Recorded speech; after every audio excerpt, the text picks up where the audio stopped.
Road पर तेज रफ्तार से गाड़ियां चल रही थी और बारिश भी हो रही थी, लेकिन बारिश तेज नहीं, थोड़ी धीमी धीमी हो रही थी। लोग तेजी से इधर उधर भाग रहे थे। एक औरत एक आदमी से भीख मांग रही थी। तभी वह आदमी उस औरत पर चिल्लाते हुए बोलता है, चल भाग यहाँ से, ना जाने कहाँ कहाँ से आ जाती हैं। इसके पास से तो इतनी बदबू आ रही है कि खड़ा भी नहीं हुआ जा रहा है। औरत के शरीर में जगह जगह घाव थे, पैर दर्द से कराह रही थी और लोगों से भीख मांग रही थी। वह ढंग से बोल भी नहीं पा रही थी, लेकिन सभी लोग उससे दूर भाग रहे थे क्योंकि उसके पास से बदबू भी आ रही थी। कोई भी उसके पास खड़ा नहीं हो पाता था।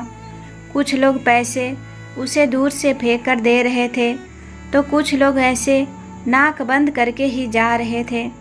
जमीन पर जैसे ही पैसे गिरते, वह भाग कर उन्हें उठा लेती। उसको देखकर ऐसा लग रहा था जैसे उसने खाना भी नहीं खाया हो। उस औरत की स्थिति बहुत ही दयनीय थी। उसको देखकर ऐसा लग रहा था भगवान ने न जाने उसके कौन से जन्म का बदला लिया है। आखिर कौन थी वह औरत? आइए जानते हैं कहानी के माध्यम से। आप यहाँ पड़े पड़े आराम कर रहे हैं बाबूजी, और मम्मी जी कहाँ गई? काम चोरी की भी हद होती है। जब देखो हरामखोरी करते रहते हो। आप लोग जानवरों की जगह पर रहने वाले जानवरों कहीं के। पता नहीं इतनी बदबू और गंदगी वाली जगह पर कैसे रह लेते हैं यह दोनों। खुशहाल बूढ़े बुढ़िया इतना कहकर बड़बड़ाते हुए बहू प्रिया वहाँ से तुरंत ही अपनी नाक दबाकर भाग खड़ी हुई। उसने अपने सास ससुर को वहाँ रखा ही इसीलिए था कि 4 दिन के जीने वाले बूढ़े बुढ़िया 2 दिन में ही मर जाएं, क्योंकि वह अमीर बाप की बेटी अपने गरीब और लाचार सास ससुर को बिल्कुल भी पसंद नहीं करती थी। इसीलिए उसने उनकी रहने की जगह ही अलग करवा दी थी। प्रिया का ऐसा रवैया दीनानाथ जी को बिल्कुल भी अच्छा नहीं लगा। अपने मन ही मन में सोचने लगे, वाह रे वाह, क्या ज़माना आ गया है। बहू ने हमें खुद ही यहाँ जानवरों की झोपड़ी में ला कर पटक दिया है और कह रही है इतनी गंदगी में कैसे रह लेते हैं, जैसे यहाँ रहने में हमें बड़ा मज़ा आ रहा हो। हम भी तो चाहते हैं साफ़ सुथरी जगह में रहना, लेकिन इस डायन ने तो खून पसीने की कमाई से बनाए घर पर भी कब्जा कर लिया है और हमें ही आंखें दिखाती है।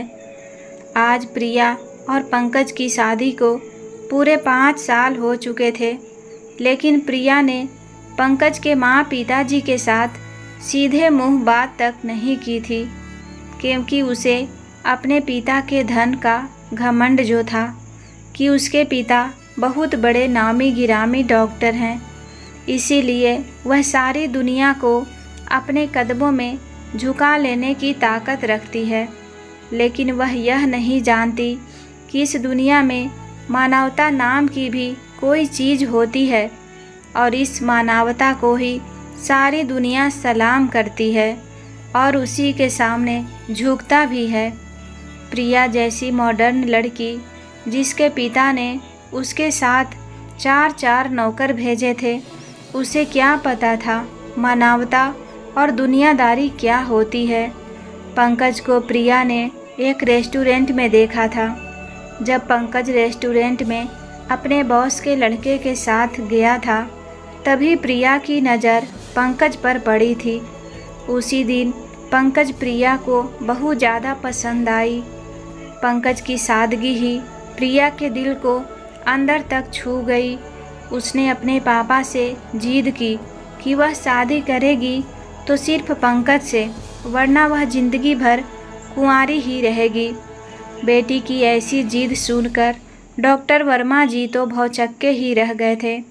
वर्मा जी ने पंकज के बारे में पूरी जानकारी इकट्ठी की तो पता चला कि माँ मालती देवी जी घर पर सिलाई का काम करती है और पिता दीनानाथ जी एक छोटी सी किराने की दुकान चलाते हैं, जिससे बहुत ज़्यादा आमदनी तो नहीं होती। और पंकज एक फैक्ट्री में मैनेजर की पोस्ट पर कार्यरत था। उसको भी अभी काम करते हुए ज़्यादा टाइम नहीं हुआ था। इसीलिए कुल मिलाकर पंकज एक साधारण परिवार से ही है। लेकिन प्रिया के पिता को अपनी बेटी की जीत के आगे हार माननी पड़ी और प्रिया का रिश्ता पंकज के घर लेकर जाना पड़ा। पंकज के पिता दीनानाथ जी को पंकज जी के लिए प्रिया का रिश्ता बिल्कुल भी पसंद नहीं था, क्योंकि उन्हें पहले से ही आभास हो रहा था कि वह अमीर पिता की बेटी, वह भी मॉडर्न ज़माने की पढ़ी लिखी नक्सड़ी किस्म की लड़की है, पंकज के लिए सही नहीं है। दीनानाथ जी ने उसे देखते ही अंदाज़ा लगा लिया था।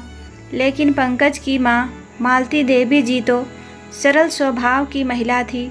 उन्हें ज़माने से ज़्यादा दांव पेच समझ में नहीं आते थे।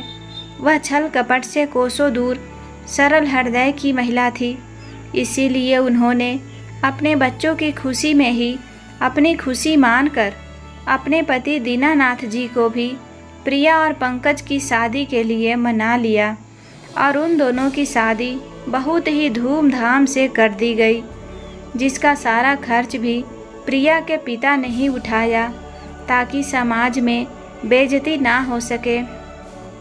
प्रिया को इस बात का घमंड था कि उसके पिता के पास इतना पैसा है कि वह चाहे तो इस दुनिया के हर चीज़ खरीद सकती है। इसीलिए आए दिन वह अपने सास ससुर का अपमान करती रहती थी। पंकज भी अपने सामने अपने माता पिता का अपमान होता देखकर भी कुछ नहीं कर पाता था, क्योंकि प्रिया उसे आत्महत्या करने में गिरफ्तार करवाने की धमकी दिया करती थी। प्रिया चाहती थी कि जिस प्रकार वह अपने सास ससुर से लड़ाई झगड़ा करती रहती है, उन्हें अपमानित करती रहती है, पंकज भी ऐसे ही अपने माता पिता से लड़ाई करे, उन्हें अपमानित करे। इसीलिए वह हमेशा ऐसे समय की तलाश में रहती थी कि जब पंकज के माता पिता उसकी नज़रों में गलत साबित हो। प्रिया रोज़ ही किसी न किसी बात को लेकर अपने सास ससुर से लड़ाई झगड़ा करती रहती थी। इसीलिए पंकज चाहता था कि वह अपने मायके चली जाए, लेकिन वह वहाँ भी नहीं जाना चाहती थी। उसे तो पंकज के मम्मी पापा से लड़ाई करने में ही मज़ा आता था। प्रिया घर का कोई काम नहीं करती थी और ना ही घर के नौकरों को करने देती थी। वह कभी भी उन्हें अपने कमरे में बुला लेती और कभी उनके साथ गेम खेलती या कभी अपने हाथ पैर दबवाती, कभी अपने सिर की मालिश करवाती, क्योंकि नौकरों की तनख्वाह तो उसके पापा के घर से मिलती थी और बाकी के अधूरे काम वह अपने सासू माँ से करवाती। बेचारी मालती देवी जी जब तक उनके हाथ पैर चलते थे तब तक तो उन्होंने सारे काम अच्छे से किया, लेकिन धीरे धीरे बुढ़ापे के कारण अब उनसे सारे काम नहीं किए जाते थे। प्रिया ने देखा बुढ़िया अब किसी काम की नहीं रही, तो उसने उन दोनों बुजुर्गों का सामान घर से पीछे बनी छोटी सी झोपड़ी, जिसमें बहुत दिनों पहले गाय बकरियां बांधी जाती थी, वहां डलवा दिया। झोपड़ी से बहुत बदबू आ रही थी, क्योंकि कई दिनों से साफ सफाई नहीं की गई थी। मालती जी ने प्रिया के सामने हाथ पैर जोड़े और गिड़गिड़ाते हुए कहा, बहू, हम बूढ़े बुढ़िया पर रहम करो। वह झोपड़ी कई दिनों से बंद पड़ी है और ना ही उसको साफ सफाई हुई है, इसीलिए वहाँ से बहुत बदबू आ रही है और छोटे छोटे उड़ने वाले कीड़े भी काट रहे हैं। पंकज के पापा की तबीयत भी खराब हो गई है, उन्हें सांस लेने में परेशानी हो रही है, इसीलिए मैं तुम्हारे हाथ जोड़ती हूँ, तुम्हारे पैर पड़ती हूँ बहू, बूढ़े बुढ़िया पर कुछ तो रहम करो। प्रिया उस समय अपनी एक सहेली जो विदेश में रहती थी उसके साथ वीडियो कॉलिंग पर बात कर रही थी। उसकी सहेली ने मालती देवी जी की दयनीय हालत को देख लिया और उसने मालती देवी जी को प्रिया को बहू कहते हुए भी सुन लिया था। तो उसने कहा, अरे प्रिया, तू ठहरी इतनी अमीर बाप की बेटी, पढ़ी लिखी मॉडर्न ज़माने की लड़की, और तेरी शादी ऐसे फटीचर घर में जिन्हें ना ही पहनने का सलीका है और ना ही बोलने का। देखने में तो यह किसी भिखारी से कम नहीं लग रहे हैं। कौन है वह बुढ़िया जो तेरे पीछे हाथ जोड़ खड़े है? प्रिया ने अपनी आंखों के ऊपर आए बालों पर फूंक मारते हुए अपना मुंह बनाते हुए, यार तू भी क्या फालतू लोगों के बारे में बात करने लगी? तुम्हें ऐसा लग रहा है कि ऐसी फटीचर भिखारी मेरी सास होगी? यह तो मेरे घर की नौकरानी है, इसे कुछ चाहिए होगा इसीलिए खड़ी है। प्रिया ने अपनी सहेली को लाख टाल देने की कोशिश की, लेकिन उसकी सहेली नहीं मानी। उसने कहा, तुझे बहू कह रही है, ज़रूर वह तेरी सास ही है। प्रिया ने उस समय तो उससे मजाक मजाक में हाँ कह दिया, लेकिन अंदर ही अंदर उसके मन में अपनी सास के लिए आग की ज्वाला धधक रही थी। उसने अपनी सहेली के साथ बहु देर तक बात की। जैसे ही फ़ोन काटा, सबसे पहले अपनी सास की तरफ मुड़ी। मालती देवी जी वहाँ से जा चुकी थी। वह गुस्से से आग बबूला होती हुई सीधे वहाँ पहुँची जहाँ दीनानाथ जी बहुत ही कठिनाई से सांस ले रहे थे। वह अपनी नाक दबाते हुए बोली, अरे बूढ़े, तो यहाँ पर पड़ा पड़ा आराम फरमा रहा है, और उस बुढ़िया को कहाँ भेजा है? जानवरों की जगह में रहने वाले जानवर कहीं के, पता नहीं इतनी बदबू और गंदगी वाली जगह में कैसे रह लेते हैं। बड़बड़ाती हुई प्रिया तुरंत ही वहाँ से निकल गई। इतनी बदबू आ रही थी कि वह 1 मिनट भी वहाँ नहीं रह पाई। थोड़ी देर में मालती देवी जी को थोड़ा सा गोबर लेकर आई ताकि वह उस झोपड़ी को नीचे से लिपाई कर सके।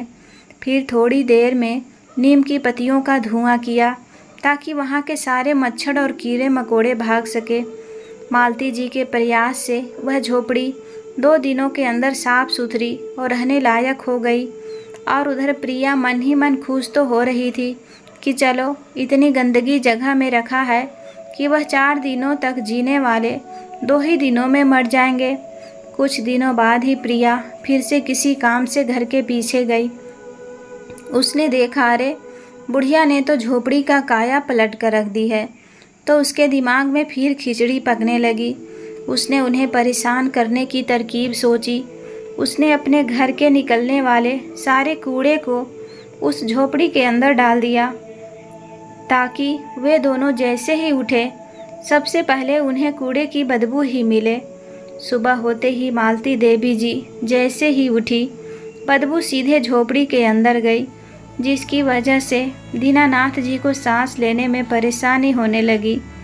मालती जी भागती हुई जब अपनी बहू से उस कूड़े के बारे में बात करने गई, तो वह फिर से वीडियो कॉलिंग पर अपनी सहेली से बात कर रही थी। उस दिन फिर से उसकी सहेली ने मालती जी को भी देख लिया और प्रिया की फिर से हंसी उड़ाई। आज तो प्रिया का गुस्सा बर्दाश्त से बाहर था। उसने कॉल कट किया और मालती जी की तरफ मुड़ा। उसने आओ देखा ना ताओ मालती जी को लात घुस्सों से मारने लगी।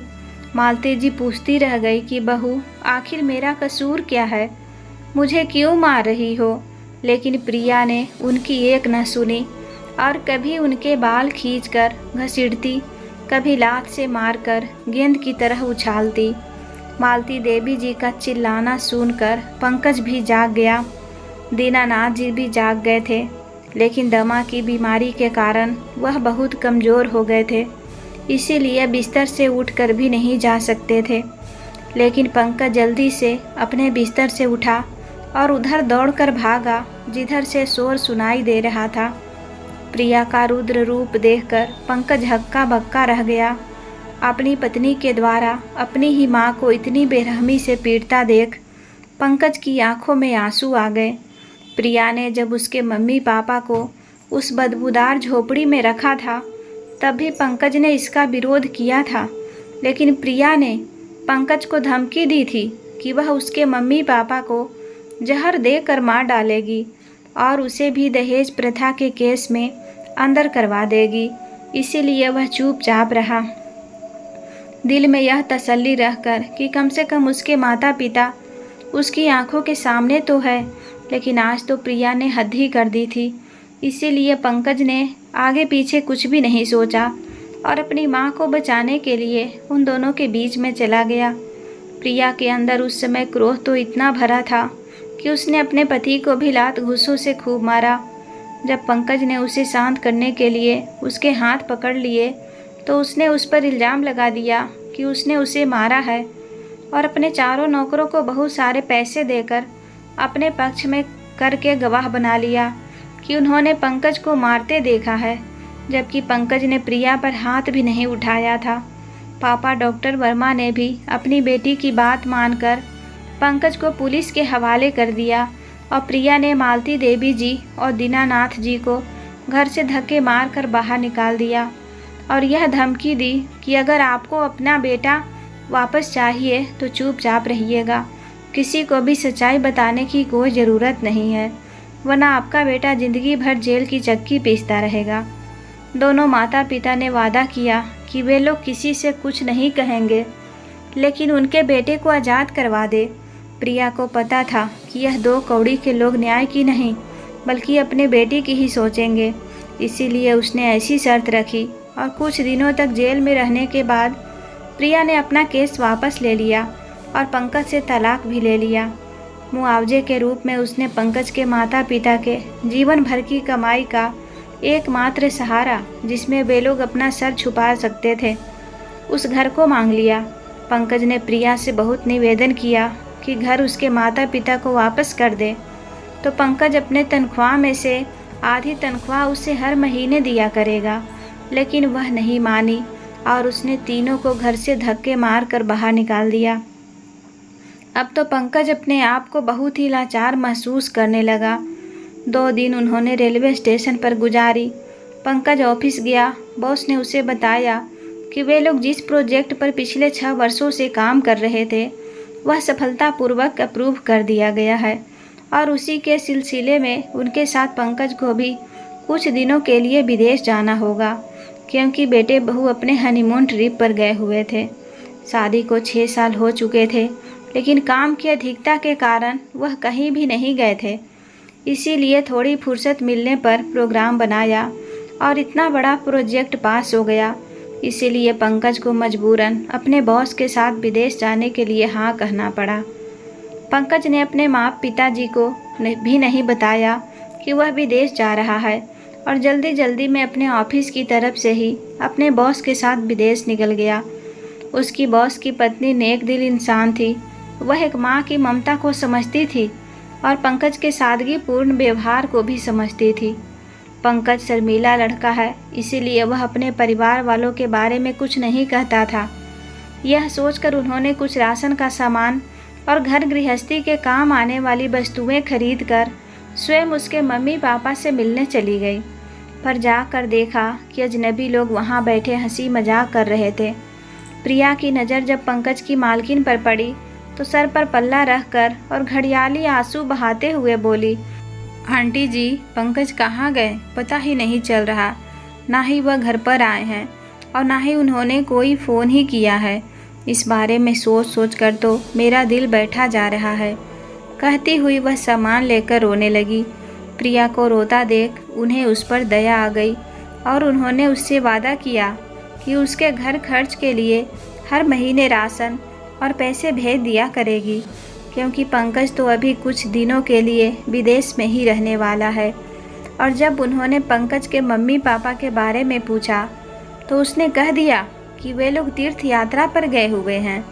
पंकज की मालकिन मेनका जी को उस पर और भी दया आ गई, इसीलिए उन्होंने अपनी तरफ से 10,000 रुपये खर्च करने के लिए दे दिए। प्रिया ने उनके पैर छुए और मन ही मन बहुत खुश हुई। उनके जाने के बाद उनके घर आए उसके मतलबी दोस्तों ने ठहाका लगाते हुए बोली, जितने मूर्ख पंकज और उसके माँ बाप हैं, उनसे कहीं ज़्यादा मूर्ख तो उसकी बॉस की पत्नी है। उसे इतना भी पता नहीं कि मैं ही उसके लाडले पंकज और उसके माता पिता को धक्के मारकर घर से बाहर निकाला है। और सभी लोग एक दूसरे को तालियां देकर हंस पड़े। इधर मेनका जी ने पंकज को भी बोल दिया कि वह उनके माता पिता का ध्यान रखे हुए हैं। तो पंकज भी विदेश में निश्चिंतता पूर्वक रहने लगा। उसे लगा कि हो सकता है मेरे माता पिता मेरा पता लगाने के चक्कर में मेरे बॉस के यहाँ पहुँच गए होंगे, क्योंकि वह सीधा ही दफ्तर से अपने बॉस के साथ विदेश चला गया था और उसके पास इतना टाइम नहीं था कि वह जाकर अपने माता पिता को कुछ बता सके। अब मेनका जी पंकज के घर यानी प्रिया के घर 2-4 दिनों के बाद कुछ न कुछ भिजवा दिया करती थी। प्रिया खुशी खुशी रोज़ ही अपने दोस्तों के साथ उनके द्वारा भेजे गए सामानों से एंजॉय करती रहती। पंकज के माता पिता रोज़ ही अपने बेटे के वापस आने का इंतज़ार करती रहती। कई दिनों तक तो उन दोनों ने पानी पी पी कर अपनी भूख को शांत करने की कोशिश की, लेकिन जब भूख उनसे बर्दाश्त से बाहर होने लगी तो दोनों ने स्टेशन पर आने जाने वाले लोगों से भीख मांगना शुरू कर दिया। दीनानाथ जी और मालती जी स्वाभिमानी किस्म के लोग थे। जब यह लोग लोगों के सामने भीख मांगने के लिए हाथ फैलाते तो उनकी आंखों में आंसू आ जाते। इसीलिए उन्होंने आपस में विचार किया कि अब वे लोग भीख नहीं मांगेंगे, बल्कि दीनानाथ जी ने कहा कि वह जूते पॉलिश किया करेंगे। मालती जी भी चिप्स का पैकेट बेचेगी। इसी प्रकार वह इतना पैसा कमा ही लेंगे कि दोनों का पेट आराम से भर जाएगा। दूसरे दिन भीख में मिले कुछ पैसों से जूते पॉलिश करने का कुछ सामान दीनानाथ जी ने खरीदा और एक कोने में अपनी छोटी सी दुकान लगा ली।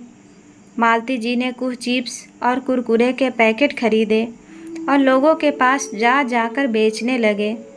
मालती देवी जी के चिप्स और कुरकुरे पैकेट को ज़्यादातर लोग नहीं खरीदते थे, क्योंकि सभी लोग तो पहले से ही दुकान से खरीद कर खाने पीने का पर्याप्त सामान लेकर चलते थे, या फिर ट्रेन के अंदर कोई बेचता तो उसे खरीद लेते थे। इसीलिए रेलवे स्टेशन में घूमते फिरते वह भी चिप्स कुरकुरे के पैकेट खरीदना पसंद नहीं करते थे। इसीलिए मालती देवी जी को चिप्स और कुरकुरे के पैकेट को बेचने के लिए बहुत मशक्क़त करनी पड़ती थी। एक दिन दीनानाथ जी जूते पॉलिश कर ही रहे थे कि उनके पास पंकज के बॉस कुंदन ने अपने जूते वाले पैर रख दिए। दीनानाथ जी नीचे सर किए उनके जूते को अच्छी तरह से चमकाने में लगे रहें। तभी कुंदन ने कहा, लगता है आप बहुत पुराने मोची हैं, तभी तो आपको इतना अनुभव है, क्योंकि आप इतने शालीनता से कैसे जूते पॉलिश करते हो। तभी दीनानाथ जी ने अपना सिर ऊपर किया। उनके बाल दाढ़ी बढ़ी हुई थी, फिर भी उन्होंने दीनानाथ जी को पहचान लिया और कहे, दीनानाथ जी आप यहाँ पर यह काम क्यों कर रहे हो? आप दोनों पति पत्नी तो तीर्थ यात्रा पर गए हुए थे ना, फिर आप यहाँ यह सब क्यों कर रहे हो? और आपके घर तो मेरी पत्नी मेनका जी कुछ न कुछ भेज दिया करती है ताकि आप लोगों को कोई तकलीफ़ ना हो, फिर आप यह सब काम क्यों कर रहे हैं? इस समय मालती देवी जी भी उनके पास कुछ चिप्स और कुरकुरे के पैकेट लिए चली आ रही थी। कुंदन ने जब उन्हें देखा तो समझ गया कि दाल में कुछ काला है। दीनानाथ जी और मालती देवी जी को अपने पास बिठाया और पूछा, आखिर उनके साथ क्या हुआ है? मालती देवी जी और दीनानाथ जी ने रो रो कर वह सारी बातें बताई जो प्रिया ने उनके साथ किया था। कुंदन जी सब समझ गए कि प्रिया कितनी चालाक औरत है। पति मेनका जी को फ़ोन लगाया और सारी बात बता दी कि प्रिया ने अपनी पति और उसकी माँ बाप के साथ क्या किया है। इसीलिए अब उसके पास कुछ भी चीज़ पैसे बेचने के कोई ज़रूरत नहीं है। कुंदन जी दीनानाथ जी और मालती जी को अपने साथ अपने घर ले गए और उन्हें अपने कमरे में रहने के लिए जगह दी। खाने की सारी व्यवस्था की। कुंदन जी स्वभाव के बहुत ही दयालु किस्म के आदमी थे, इसीलिए उन्होंने शहर के बीचों बीच एक किराने की दुकान खोल दी। जिसमें दोनों पति पत्नी दिन भर आते। दोनों का व्यवहार इतना अच्छा था कि ग्राहकों की लाइन लगी रहती थी। अब तो दीनानाथ जी और मालती देवी जी के पास फुर्सत ही नहीं रहती थी। वह ग्राहकों से इतने बिजी रहते कि उनके पास टाइम ही नहीं बचता था। इधर उनका बेटा भी जी लगा कर मेहनत कर रहा था। दिन पर दिन उन लोगों की तरक्की होती चली गई। एक दिन दीनानाथ जी अपनी दुकान खोलने के लिए जैसे ही अपनी गाड़ी से उतरे, उन्हें अपने दुकान के पास एक औरत फटे पुराने कपड़े पहने एक कोने में सिमटी हुई दिखाई दी, जिसके ऊपर मक्खियाँ भिनभिना रही थी। उसको कोढ़ की बीमारी हो गई थी। उसके हाथ पैर की उंगलियां गल रही थी। उसके शरीर में इतनी बदबू आ रही थी कि उसके पास कोई खड़ा भी नहीं रहना चाहता था। जब उस औरत को गौर से देखा तो पता चला कि वह कोई और नहीं बल्कि उनकी बहू प्रिया ही है। उसने दीनानाथ जी की तरफ शर्म से भरी नज़रों से देखते हुए इशारों में माफ़ी मांगी, क्योंकि उसके शरीर के एक भाग को पैरालिसिस भी हो गया था।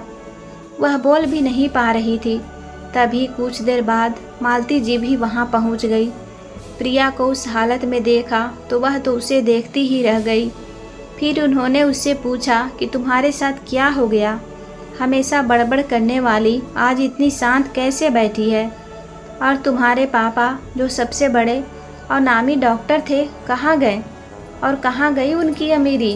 तब प्रिया ने उनसे भी इशारों से अपने दोनों हाथ जोड़कर माफ़ी मांगी। उसके पास एक डायरी मिली जिसमें उनके पापा का नंबर था। उस नंबर से उन्होंने फ़ोन लगाया तो वह फ़ोन उनके पड़ोसी का था।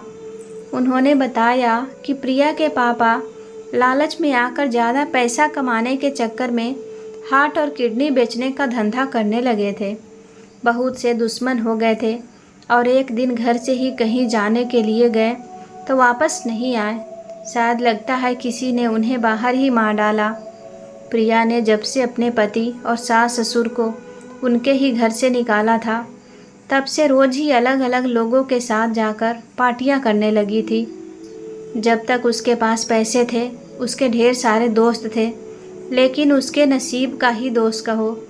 जब से उसे पैरालिसिस कोढ़ हुआ है तब से उसके दोस्त ना तो उसके पास आते हैं और ना ही उसकी खोज खबर लेते हैं। अब तो वह डर डर की ठोकरें खाती फिरती है, क्योंकि आप उसके पास ना तो पापा की धन दौलत बची है और ना ही ससुराल की जो एकमात्र घर था उसे बेचकर खूब मज़े किए। अब जब दुख की घड़ी आई है तो उसका साथ देने के लिए कोई भी नहीं है। काश देवता समान सास ससुर के साथ ऐसा व्यवहार नहीं किया होता तो शायद आज उसे यह दिन ना देखना पड़ता। तब दीनानाथ जी ने कहा, क्या किया था उसने अपने सास ससुर के साथ, और उसको कैसे पता चला कि उसने क्या किया? उसने बताया कि प्रिया इतनी बेहुदा लड़की है। उसी ने सभी को खुश होकर तालियां पीट पीट कर बताया था कि उसने अपने पति और सास ससुर को कैसे कैसे तड़पाया और खाली हाथ धक्के मारकर घर से बाहर निकाल दिया। तब दीनानाथ जी ने बताया कि मैं प्रिया का ससुर ही बोल रहा हूँ। प्रिया मेरे दुकान के पास ही बैठी है। उसकी हालत इतनी ख़राब है कि पास जाने की इच्छा भी नहीं हो रही है। इसका कोई हमदर्द या रिश्तेदार हो तो प्लीज़ उन्हें बता दीजिएगा, ताकि इसे यहाँ से लेकर चले जाए, या फिर आप लेकर जाना चाहो तो लेकर जा सकते हो। उन्होंने कहा, भाई साहब, हम ज़बरदस्ती क्यों मुसीबत मोल लेना चाहेंगे? जो जैसा करता है वह वैसा ही भोगता है, हमें क्या उसके दुख से, कहकर फ़ोन काट दिया। दीनानाथ जी ने मालती जी को फ़ोन पर हुई सारी बातें बताई। प्रिया भी उन लोगों की सारी बातें सुन रही थी। उसे आज समझ में आ रहा था कि जब तक उसके पास पैसे थे वही पड़ोसी उसे कितने अच्छे से बेटी बेटी कहते नहीं थकते थे, लेकिन आज मुसीबत की घड़ी में पहचान भी भूल गए। मालती जी कोमल हृदय की महिला थी। दीनानाथ जी से कहा, देश में राजा महाराजा लोग युद्ध के समय में भले ही दुश्मनों से लड़ाई करते थे, लेकिन जब युद्ध समाप्त हो जाता था तब दुश्मन के घायल सिपाहियों को भी पानी पिलाया जाता था। ऐसे दयालु और धर्मपरायण देश में रहने वाले लोग हैं हम लोग। इसीलिए इसने हमसे कितना भी बुरा बर्ताव किया हो, लेकिन हम अभी हमारी बहू है और दुखी है, इसीलिए हमारा फर्ज बनता है इसे कोई अच्छे से अस्पताल में ले जाकर इलाज करवाएं। दीनानाथ जी गुस्से में बोले, मालती जी, इसने तुम्हारे साथ क्या क्या किया था सब भूल गई क्या? और तुम इसे अस्पताल लेकर जाना चाहती हो? नहीं, हम इसे कहीं लेकर नहीं जाएंगे। हम क्यों लेकर जाएंगे कहीं भी? मालती जी बोली, अजी, अगर हम भी इसी तरह करने लगेंगे तो इसमें और हमारे में क्या अंतर रह जाएगा? फिर दीनानाथ जी ने एम्बुलेंस को फ़ोन करने के लिए कहा। दीनानाथ जी ने एम्बुलेंस को फ़ोन किया और प्रिया को उसमें बिठाकर हॉस्पिटल लेकर गए। दीनानाथ जी ने उसके इलाज में कोई कमी नहीं छोड़ी और एक दिन प्रिया पूरी तरह से स्वस्थ हो गई। और जब उस अस्पताल से छुट्टी मिली तो वह मालती देवी जी के पैर पकड़कर रोने लगी कि वह सबसे एक आदर्श बहू बनकर रहेगी, लेकिन उसे अपने घर में रहने के लिए जगह दे दे। मालती देवी जी ने कहा, देखो प्रिया, मैं तुम्हारा इलाज करवा दिया है और तुमने हमारे बेटे को तलाक भी दे दिया है, इसीलिए आज से ना तो तू मेरी बेटे की पत्नी हो और ना ही हमारी बहू हो। इसीलिए बेहतर होगा अपनी पढ़ाई लिखाई का इस्तेमाल करो और कहीं अच्छा सा काम ढूंढ कर जीवन जियो। प्रिया ने पंकज से भी माफ़ी मांगकर एक मौका देने की विनती की, लेकिन पंकज ने भी कह दिया कि प्रिया, कुत्ते की पूंछ को नाली में डालने पर भी वह सीधा नहीं होता, जैसे ही निकालो वह फिर से टेढ़ी हो जाती है। ठीक उसी तरह कुछ लोगों की फितरत भी ऐसी होती है। थोड़ी देर किसी की बातों में दबाव में आकर तो ठीक से व्यवहार करते हैं, परंतु जैसे ही मौका मिल जाता है रंग दिखाना नहीं छोड़ते। इसीलिए तुम्हारे ऊपर भरोसा नहीं रहा, इसलिए बेहतर होगा और समय बर्बाद ना करते हुए यहाँ से चली जाओ और अपना कैरियर बनाओ तो ज़्यादा खुश रहोगी। प्रिया जब सब तरफ से हार गई तो अपना सा मुँह लेकर वहाँ से चली गई और जीवन भर पछताते रही कि काश समय रहते पहले ही सुधर जाती तो यह दिन नहीं देखना पड़ता। तो दोस्तों, आज की यह कहानी आप सभी को कैसी लगी कमेंट करके बताइएगा और कहानी पसंद आए तो वीडियो को लाइक शेयर सब्सक्राइब करना ना भूलें। धन्यवाद।